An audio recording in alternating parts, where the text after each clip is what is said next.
Alléluia. Dieu, nous on pense qu'on connaît Dieu. Les disciples pensaient qu'ils connaissaient Dieu, mais Dieu nous connaît plus que nous-mêmes. Et Dieu connaît là où nous sommes tombés. Il sait ce qui te décourage. Il sait pourquoi tu as abandonné ton premier amour. Mais il te demande de te ressaisir et de revenir à lui. Et pour te ressaisir, c'est par la prière.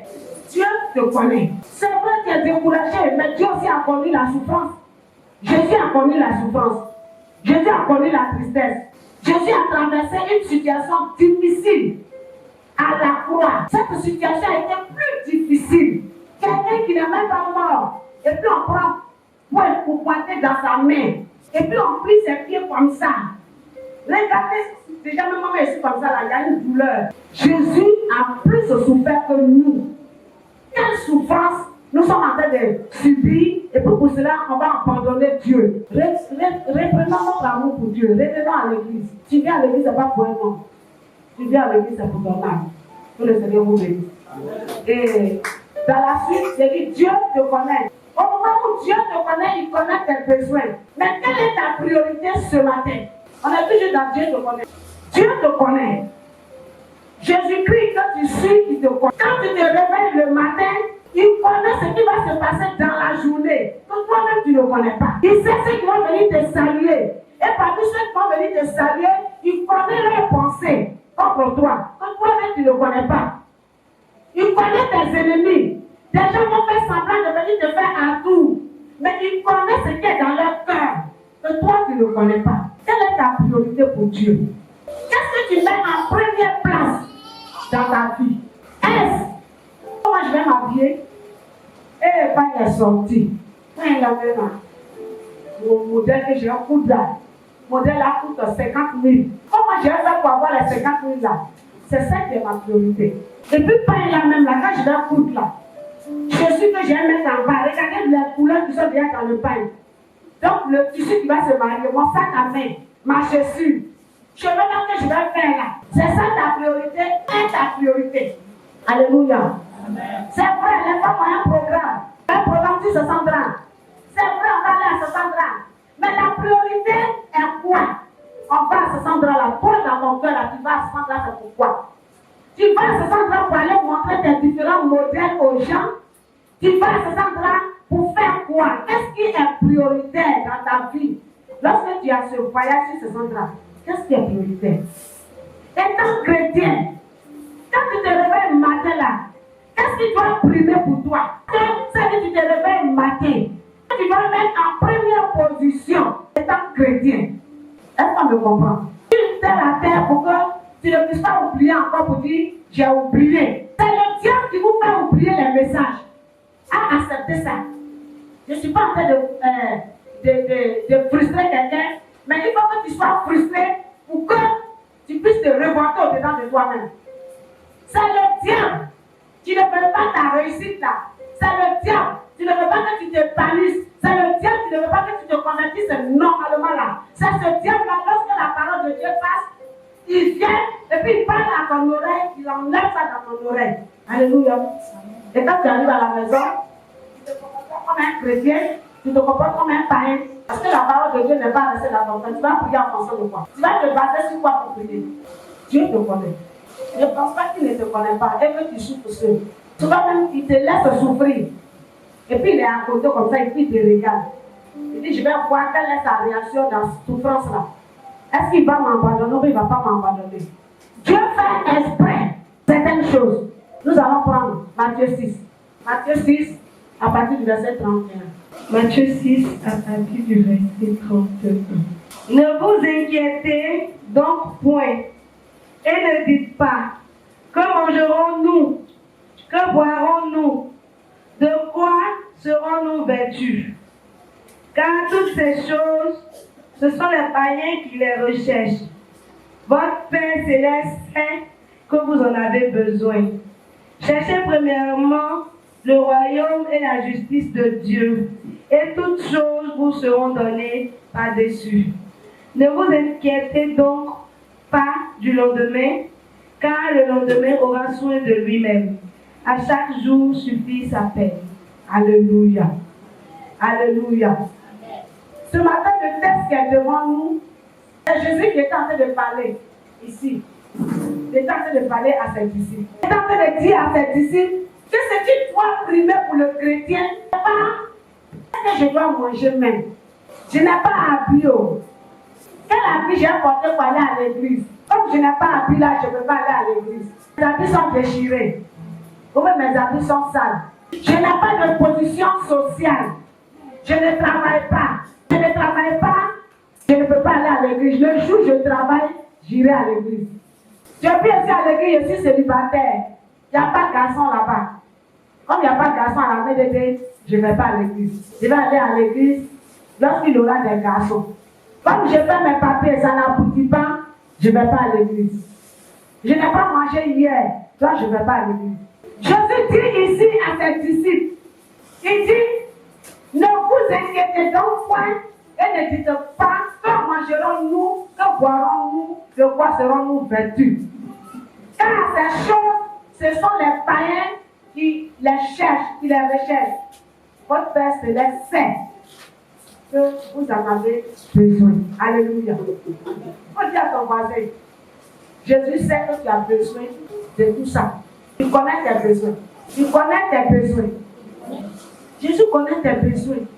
Il connaît mieux tes besoins. Toi-même, tu ne connais pas tes besoins. Si on te dit de dire tes besoins dans l'ordre, tu ne pourras pas. On dit, quels sont tes besoins? Quels sont tes besoins? Tu dis, non, j'ai besoin d'argent. Non, je vais travailler d'abord. Non, non, non, je voudrais ça là d'abord. Mais Jésus, lui, sait dans l'ordre ce dont tu as besoin. Jésus sait que soit tu as besoin de travail et après travail va venir soit mari, après mari va venir enfant. Or nous, tu peux voir l'inverse. Moi, dans une jeune fille, qu'est-ce qui est prioritaire pour toi? Je veux marier. Ça va ça?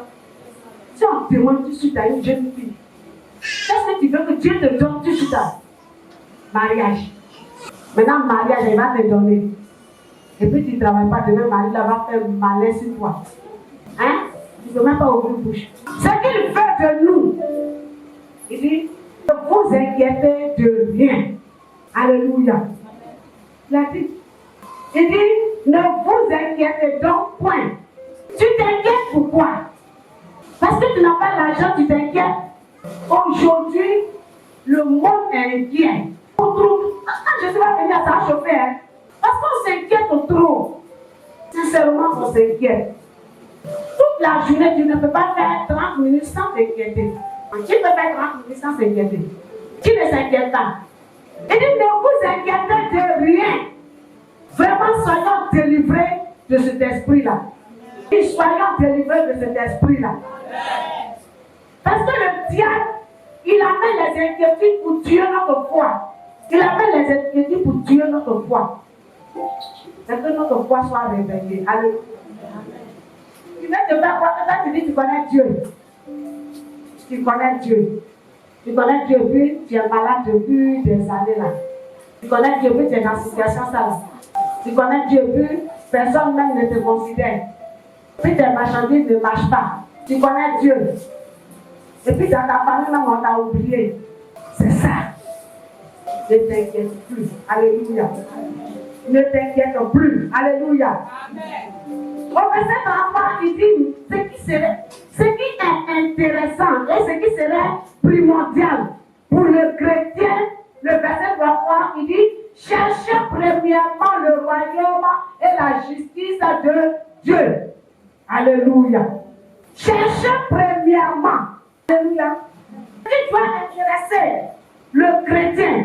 Si tu te dis enfant de Dieu, si tu te dis petit Christ, ce qui doit être ta priorité, c'est les choses de Dieu. C'est les choses de Dieu qui doivent être ta priorité.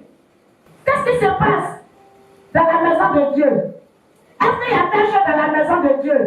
Est-ce que le temple est nettoyé? Est-ce qu'il y a quel besoin dans la maison de Dieu? Est-ce que les micros sont en bon état? Est-ce que l'église n'a pas besoin de micros? Est-ce que ma vie, ma relation avec le Seigneur est en bon point? Il y a culte le soir. La réunion du soir, c'est à 18h30. Je dois être premièrement à l'église. Je ne dois pas manquer la réunion du soir. Je ne dois pas manquer le culte.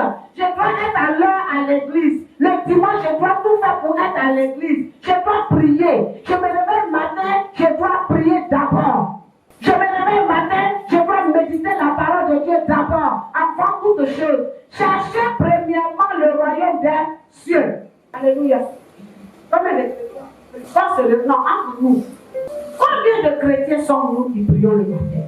Quand on se réveille le matin, est-ce qu'on prie? On se réveille le matin. Est-ce qu'on prie? Est-ce qu'on prie comme nos frères, nos sœurs, que nous négligeons, que nous minimisons, que nous sous-estimons? Eux se réveillent à quelle heure pour prier? Et nous, on se réveille à quelle heure pour prier? Ils prient combien de fois dans la journée? Nous, on prie combien de fois dans la journée? Cherchez premièrement. Aujourd'hui, c'est qu'ils prient dans la vie des soi-disant chrétiens. Cherchez l'argent. Aujourd'hui, il y a beaucoup, hein? Moi, je dis bravo à ma fille. C'est là. Sincèrement, je n'avais pas pensé qu'elle allait être là. Dans mon cœur, je dis, il y a quoi? Si c'est là, nous sommes des modèles pour être famille. Si je vois si nous sommes des modèles pour elle. Puisqu'on a montré toutes sortes d'exemples ici. Nos parents meurent dans nos mains. On pleure. Je suis là depuis on vient, on se met ici, on prêche. Je dis, je vois ça va venir. Quand je l'ai vu rentrer, je dis, gloire à Jésus. Elle a compris la leçon. Il est mort. C'est vrai, ça fait mal. La séparation n'est pas facile. C'est pas facile, hein?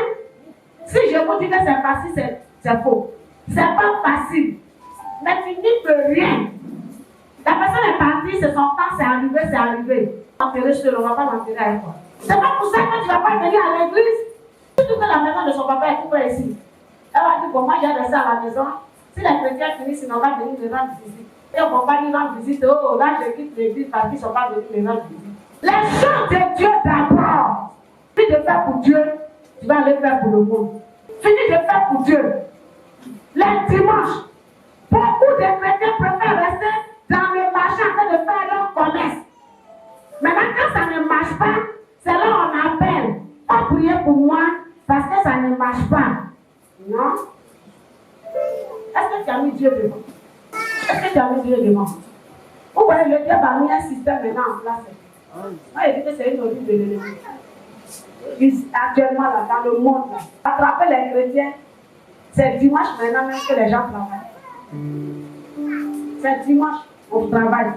Même ceux qui sont dans les universités là, dimanche on leur demande d'aller à l'école pour prendre des cours. Alléluia.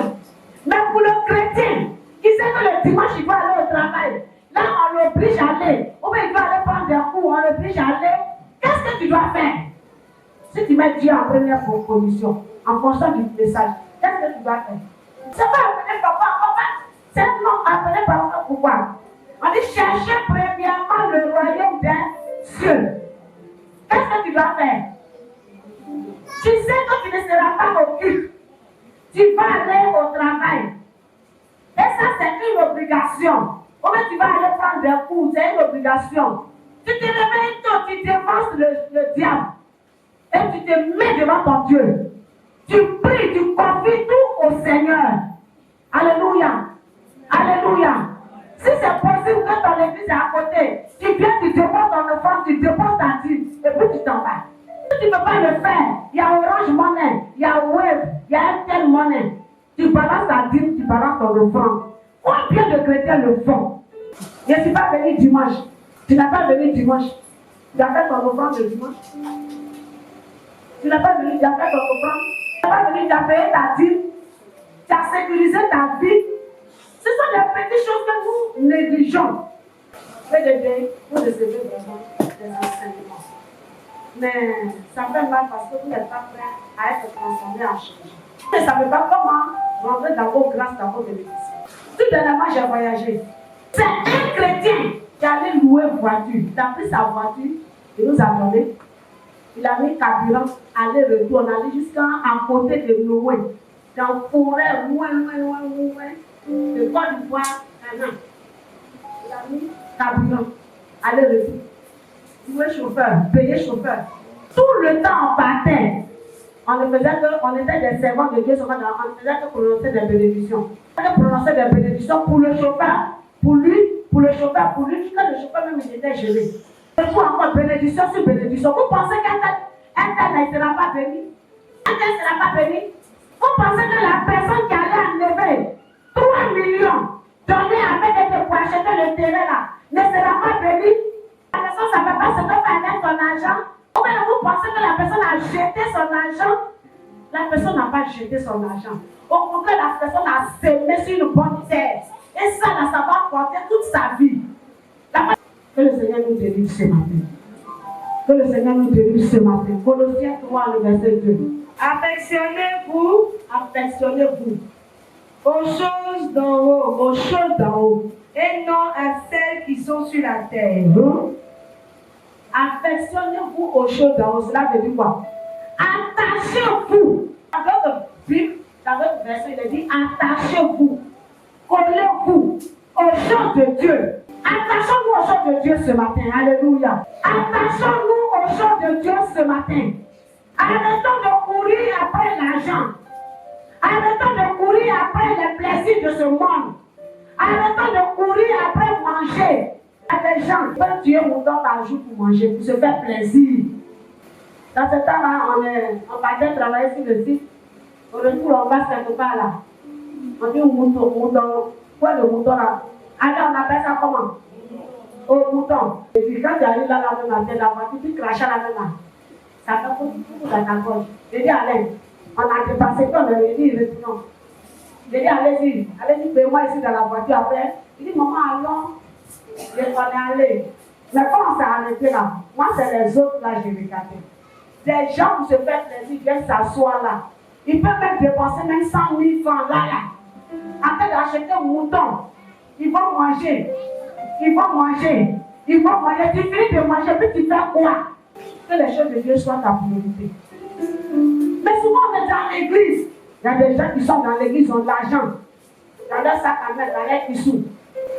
Mais quand il s'agit de donner pour Dieu, on enlève 100 francs, on enlève 1000 francs, on enlève 500. C'est ce qu'on donne à Dieu.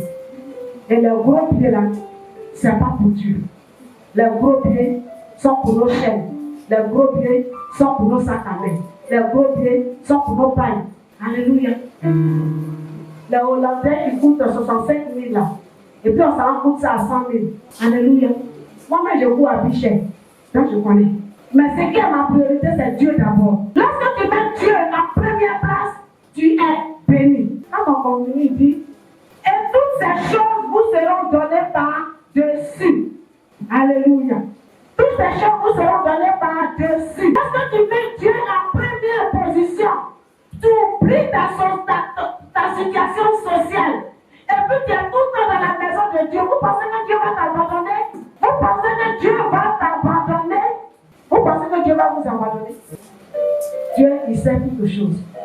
Dieu d'abord. Dieu d'abord. Jacques 4. Lisons Jacques 4. À partir du verset 13. À vous maintenant qui dites aujourd'hui ou demain, nous irons dans telle ville. Demain là, je vais à Yamoussoukro. Nous y passerons une année. Après demain, je vais à Kanouan. Nous trafiquerons et nous gagnerons. Je vais aller chercher beaucoup d'argent pour avoir. Vous qui ne savez pas ce qui arrivera demain. Alléluia. Quand tu dis demain là, je vais à Kanouan. Et puis à Kanouan, je fais 2 jours. Après, je vais à Man. Je reviens à Logwale, ainsi de suite. Quand tu le fais là, tu sais où ta vie va s'arrêter. Parce qu'on le dit sans chercher la volonté de Dieu. On dit même pas Dieu voulant. Oh bien Seigneur, est-ce que tu désires que je puisse aller ici? Nous formulons des projets sans Dieu. Quand la Bible dit chercher premièrement le royaume des cieux, ça veut dire que ta priorité doit être Dieu. Tout ce que tu dois faire, tu dois consulter Dieu. Alléluia. Tout ce que tu dois faire, tu dois consulter Dieu. Avant la loi, à notre temps, quand on veut passer le concours, on demande à Dieu, Seigneur, est-ce que ce concours-là, je peux le passer? Est-ce que c'est pour ta gloire? Si je suis dans tel travail-là, est-ce que ça pourra m'aider? Mais tellement c'est chaud maintenant là, on fait ce qu'on veut. On fait ce qu'on veut. Alléluia. Que le Seigneur nous délivre. Mettons-moi en esprit que Dieu n'abandonne jamais quelqu'un. Non, ce n'est pas à cause de la souffrance qu'on va se mettre dans des trucs bizarres. Il y a des jeunes filles, à force de chercher travail, elles elles ont suivi le conseil de leurs camarades. Et comment vous faites même? Et puis vous ne manquez de rien. Et puis vous êtes joyeuse comme ça. Comment faire? Alors, on te montre comment. Elle a suivi ses camarades. Ils sont allés. Voilà le tonton, la cellule qui nous donne toujours l'argent. Il y a des rusés. Hein. Au départ, le tonton donnait toujours. Il donnait toujours. Et puis elle est contente. Elle a dit qu'il ne demande rien en retour. Oh, c'est un plan. Quand tu vas prendre le goût là, ça va mener, il va exiger. Après quelques temps, excusez-moi, il a dit, je vais te montrer. Il dit non, c'est ça seulement je veux. Il n'a pas demandé à coucher avec elle, il dit je veux te montrer. Elle a trouvé ça bizarre, mais il insistait. Et puis on dirait qu'il a su que c'était le moment.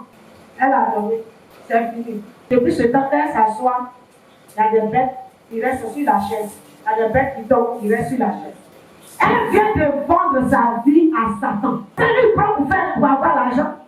Le psaume 37, le verset 25. Il te connaît. Puisqu'il te connaît, il fait chaque chose en son temps. Oui, 25, 37, 25. Psaume 37, verset 25. J'ai été jeune, j'ai vieilli, et je n'ai point vu le juste abandonné, ni sa postérité mendiant son pain. Alléluia. Alléluia. Quand vous vous asseyez là, asseyez-vous bien, puis observez. Un chrétien, un vrai chrétien, quelqu'un qui a été fidèle à Dieu. Quand vous regardez sa vie là, il ne meurt pas pauvre. Regardez autour de vous. Dieu lui donne ce dont il a besoin. Il ne peut pas aller mendier, il ne peut pas souffrir jusqu'à mourir dans souffrance. C'est qu'il y a quelque part une porte ouverte à Satan. Tu ne peux pas être converti et puis tu vas penser que tu vas souffrir jusqu'à ce que le Seigneur t'enlève un jour. Tu ne vas pas souffrir jusqu'à ce que le Seigneur connaisse ce que tu as besoin. Si Dieu sait que s'il te donne la richesse, tu vas l'abandonner, il ne te donnera pas la richesse. Alléluia. On connaît plusieurs, nous on a engagé plusieurs à qui Dieu a donné enfants. Et puis aujourd'hui, parce que non, mon enfant là, il pleure. C'est parce que mon enfant pleure que je ne viens pas à l'église. C'est parce que je n'ai pas encore lavé bébé que je ne viens pas à l'église. C'est parce que tata, c'est parce que mon enfant, c'est parce que mon enfant. Dieu a-t-il eu tort de te donner enfant? Dieu a-t-il eu tort de te donner mari? Mon mari dit ne pas venir à l'église. Mon mari dit ceci. Mon mari dit cela. Mon mari dit ça. Ta foi chrétienne est où? Cherchez premièrement le royaume des cieux. Moi, dans ma vie chrétienne, j'ai dit, le jour où je me marie, l'homme que le Seigneur va me donner là, il ne doit pas m'empêcher de te servir. Je suis jeune, je te sers librement. Si tu dois me donner un mari, tu vas m'empêcher de te servir là. Je préfère être célibataire. Mon mari, ma femme, mon enfant. Devant Dieu, tu vas comparaître seul. Devant Dieu, tu vas répondre. Ta femme ne pourra pas répondre à ta place. Ton mari ne pourra pas répondre à ta place. Tes enfants ne pourront pas répondre à ta place. Cherche premièrement le royaume des cieux. Réponds ta route pour le Seigneur. C'est ton Dieu. Il y a des femmes qui viennent, qui dorment dans le temps. Qui cherchent, qui prient Dieu. Mais attendez, vous appelez quoi mariage? Vous appelez quoi mari? Vous appelez quoi femme? Quand tu traverses des situations difficiles, il est où? Si tu quelque chose t'arrive, on te prend pour aller en prison. Ton mari va aller te dire, non, je vais, prenez-moi, laissez ma femme. C'est Jésus qui l'a fait. Un homme ne peut pas le faire. Quand il s'agit des choses de Dieu, sachant choisir. À cause de mariage, des jeunes filles ont perdu leur salut. Elles sont devenues des païennes aujourd'hui. Parce qu'elles se sont alliées à Satan. À cause du mariage. À cause d'enfants. À cause de l'argent. Je préfère l'argent. Et ma vie chrétienne est bafouée. L'argent, l'âme, voiture. Mes camarades sont jeunes. Ils ont 21 ans, ils sont dans Mercedes. Je veux aussi être dans Mercedes. Tu livres ton âme. Cherchez premièrement le royaume des cieux. Et toutes les choses qui vont venir, les autres choses là, Dieu va te les donner. Que le Seigneur te bénisse.